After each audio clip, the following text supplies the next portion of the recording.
Welcome back, everybody, to another 5 Questions with Chillicothe Ross Chamber. I'm Mike Throne, President and CEO, and this week we made the trip out to Bainbridge to talk to Chris Lewis, who owns Pabst, Hilltop Honey and Distillery. We're going to kind of break those two things up here a little bit. Chris, thanks for having us out this week. Thanks for coming out. Yeah, it's great to be out here. It's great to see what you guys have done. Let's break up the two, like I said. Okay. So let's talk about the honey business first. Okay. How did you get into the honey business, and what do you think sets you apart from other local honeys? My brother Mark and I, we got into the honey business. We're third generation beekeepers. We think more than that, but we know my grandfather, my uncles, and now us, and my son Evan, now the 4th generation. So we started the bee business in 2007, right after my dad passed away. A lot of people knew my dad as Pabst. So we started the honey business kind of as a tribute and a way of keeping his memory alive. And over the years, it's kind of grown. We started out with 4 hives. Now we're well over 100 hives. But I think what sets us apart a little bit is, we have the raw honey that a lot of people use in their tea and coffee and for the baking. But we've taken their honey and kind of expanded on it to incorporate it into creamed honeys, soaps, lotions, flavored honey, barrel-aged honey. We've tried to expand it and try to have different products. Not everybody will eat honey, but a lot of people might like the lotion, soaps, or the barrel-aged honey. So yeah. And I talked to you off camera. Like, I'm a big fan of that barrel-aged. Thank you, I appreciate that. Big fan of that. So now you also have a distillery business, and you actually just won approval with the voters out here. To be able to sell your distillery products. So tell us a little bit about the Okay, distillery. Yep, you're right. The good folks in Bainbridge went to the polls for us a couple of weeks ago. And we had approval from the federal and state to make the moonshine and the liquor, but we had to get the people in Bainbridge to give us permission to sell here and offer samples. They came out, supported us overwhelmingly, and we started the distillery. It started in 2020, but a little thing called COVID stopped us, slowed us down quite a bit. Everybody, right? Yeah. So we have the permission to go ahead and start.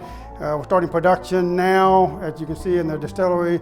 We started making moonshine last Saturday.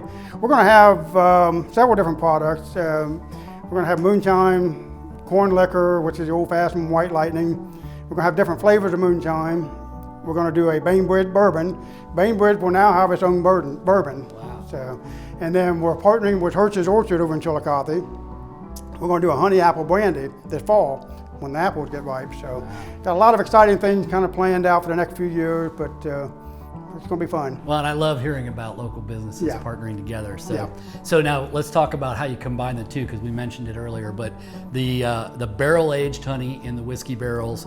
Tell us how long and how that process works. Okay. We started that about 4 or 5 years ago. We partnered up with a distillery in Gatlinburg called Sugarland Distillery.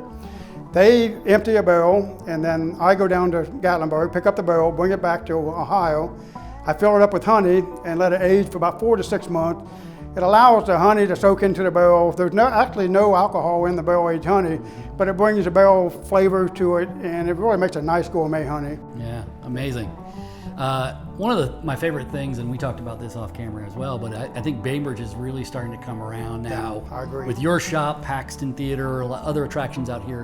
What's it like to help spur the local economy with what you're trying to do here? Oh, it's been great. The people in Bainbridge, we started our shop, like I said, right in the middle of COVID. They came out and supported us. I mean, we were a little nervous with everything going on, but I think we really want to continue to help bring people to Bainbridge.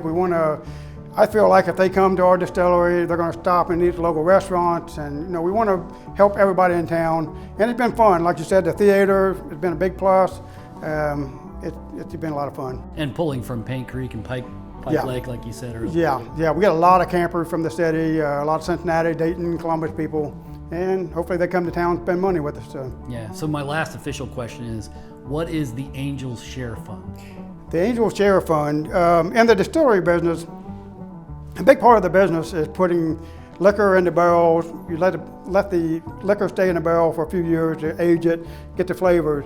But if you put 50 gallons of liquor in a barrel, you're only going to get about 45 gallons back. What happens, evaporation, and it soaks into the wood, and the difference is the part that you lose is called the Angel Share.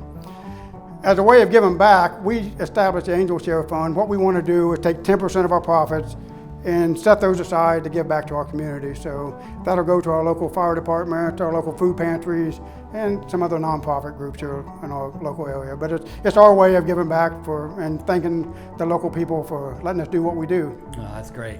So my bonus question is, we're going to talk about the mascot. Tell everybody who Clovis is and what he represents for Pabst. Clovis is our 4-year-old Basset Hound.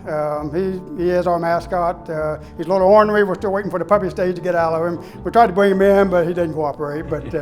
But yeah, he'll be in from time to time during our special events, and he's one of a kind. I think he was talking more than we were. He was.